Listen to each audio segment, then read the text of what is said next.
এলাকা রয়েছে, ঘর রয়েছে সেই এলাকায়, এবং তার মাঝখানে আবাসিক এলাকার ফাঁকা একটি স্থানে মূলত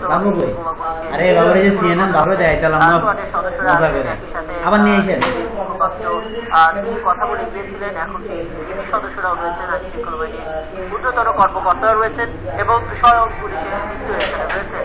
আমরা দেখেছি সেই বাসা থেকে আস্তানা থেকে কাঁচা মোড়ানো অবশ্যই বেশ কয়েকটি বিস্ফোরণ করেছে এবং এই ফাঁকা জায়গা একটি বিস্ফোরককে রাখা হয়েছে। আর সেই বিস্ফোরকগুলো এক করে নিয়ে আলাদা একটি জায়গায় যথেষ্ট নিরাপত্তা বলয়ের মধ্যে সেগুলোকে নিষ্ক্রিয় করা হচ্ছে, অর্থাৎ এক অর্থে সেগুলোকে বিস্ফোরণ ঘটানো হচ্ছে। এবং আমরা এক এক করে 4টি বোমা বিস্ফোরণ দেখেছি আমাদের সহযোগী পারভেজ আছেন এখানে। পারভেজ, যা আপনার মাধ্যমে আমরা 74টি নিষ্ক্রিয় করাটি দেখেছি, আর কতটি আছে এখনো বিস্ফোরক এবং কতটা গতি চলছে? আচ্ছা, সর্বশেষ তথ্য সেটি হলো যে পুলিশ নিশ্চিত করেছে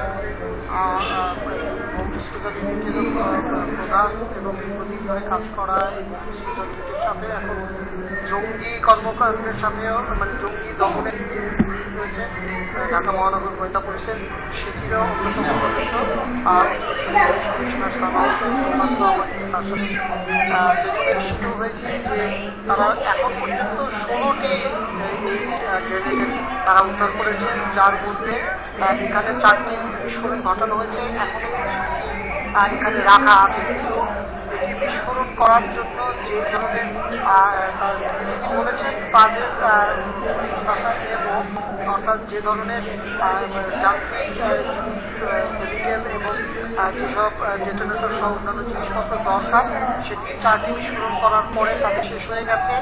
এখানে যেগুলো আনা ছিল বাদ বাকিগুলো তারা এখন মনে আছে, অর্থাৎ সদস্যরা এগুলো নিয়ে আসতেছে, আসার পরে বাদ বাকি বিস্ফোরণগুলো করা হবে। পর্যন্ত তারা এখানে নিয়ে এসেছেন 7টি, ভবনের ভিতরে অন্য যেগুলো এখন রয়েছে সেগুলো তারা ধাপে ধাপে এখন পর্যন্ত 16টি গ্রেনেডের কথা নিয়ে আমাদের স্ক্রিন রেকর্ডার একটা যা কাজ করবেন টিউটোরিয়াল করে যারা করে একটা সফটওয়্যার নাম আছে স্ক্রিন রেকর্ডার আসা হয়েছে সেখানে স্ক্রিন রেকর্ডার আছে। আপনাকে সকাল থেকে ফায়ার সার্ভিসের গাড়ি এখানে ইস্তেমায় অবস্থায় বাড়িতে যখন করা হয় এবং এর মধ্যে আপনাকে জানাই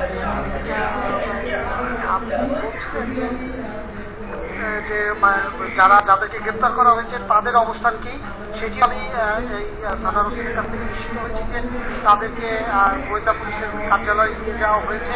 এই বাড়িতে অভিযান শুরুর পরপরই যখন তাদেরকে গ্রেপ্তার করা হয়, গণমাধ্যম কর্মীরা আসার আগেই তাদেরকে সেখান থেকে তারা সরিয়ে ফেলেন এবং তারপরে তারা বিস্ফোরক উদ্ধারের কাজ হাতে। তো যাদেরকে গ্রেপ্তার করা হয়েছে তারা এখন এলাকায় নেই, তারা গোয়েন্দা হেফাজতে রয়েছে।